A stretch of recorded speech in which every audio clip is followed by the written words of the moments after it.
Hi friends, welcome to my YouTube channel Sinchana Gowda. ನಾನಿವತ್ತು ನಿಮಗೆ ಜವೆ ಗೋಧಿಯಿಂದ ರುಚಿಯಾಗಿರೋ ಪಾಯಸ ಹೇಗೆ ಮಾಡೋದಂತ ಹೇಳ್ಕೊಡ್ತೀನಿ. ನನ್ನ ಜೊತೆ ಬನ್ನಿ. ಮೊದಲಿಗೆ ಒಂದು ಕಪ್ಪಲ್ಲಿ ಜವೆ ಗೋಧಿ ತಗೊಳ್ಳೋಣ. ಅದಕ್ಕೆ ಸ್ವಲ್ಪ ನೀರು, ಒಂದು 3 ಗಂಟೆ ನೆನೆದ್ರೆ ಸಾಕು. ನೀರು ಹಾಕಿದ ಮೇಲೆ ಚೆನ್ನಾಗಿ ಇದನ್ನು ವಾಶ್ ಮಾಡಿಬಿಟ್ಟು ನೀರನ್ನು ಸೋಸಿ ಮಿಕ್ಸಿ ಜಾರ್ಗೆ ಹಾಕಿ ನುಣ್ಣಗೆ ರುಬ್ಕೋಬೇಕು. ನಂತರ ಸ್ಟವನ್ನು ಆನ್ ಮಾಡಿ ಒಂದು ಪಾತ್ರೆಯಲ್ಲಿ ಹಾಲನ್ನು ಹಾಕಬೇಕು. ಅದೇ ಬೌಲಿನಲ್ಲಿ ನೀರನ್ನು ಹಾಕಿ.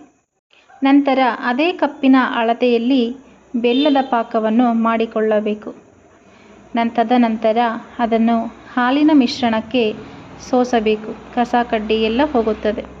ಅದಕ್ಕೆ ನಾವು ಮಿಕ್ಸಿಯಲ್ಲಿ ಮಾಡಿರುವ ಮಿಶ್ರಣವನ್ನು ಸೇರಿಸಿಕೊಳ್ಳೋಣ. ಜವೆ ಗೋಧಿನ ಮಿಶ್ರಣವನ್ನು ಹಾಕಿ ಒಂದು ಸ್ಪೂನಿನಲ್ಲಿ ಅದನ್ನು ಚೆನ್ನಾಗಿ ಕಲಸಿಕೊಡಬೇಕು.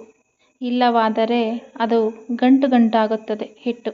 ಪಾಯಸ ತುಂಬ ಗಟ್ಟಿಯಾಗೂ ಇರಬಾರದು, ತುಂಬ ತೆಳುವಾಗೂ ಇರಬಾರದು. ನೋಡಿ ಫ್ರೆಂಡ್ಸ್, ಹೇಗಿದೆ ಈ ಹದದಲ್ಲಿ ಮಾಡಿಕೊಳ್ಳಿ. ನೋಡಿ ಫ್ರೆಂಡ್ಸ್, ಇವಾಗ ಜವೆ ಗೋಧಿ ಪಾಯಸ ರೆಡಿಯಾಗಿದೆ.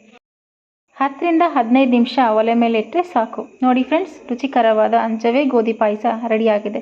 ಇದಕ್ಕೆ ತುಪ್ಪವನ್ನು ಹಾಕಿದರೆ ಸವಿಯಲು ಇನ್ನೂ ಚಂದ. ನೋಡಿದ್ರಲ್ಲ ಫ್ರೆಂಡ್ಸ್, ಹೇಗೆ ಮಾಡೋದಂತ.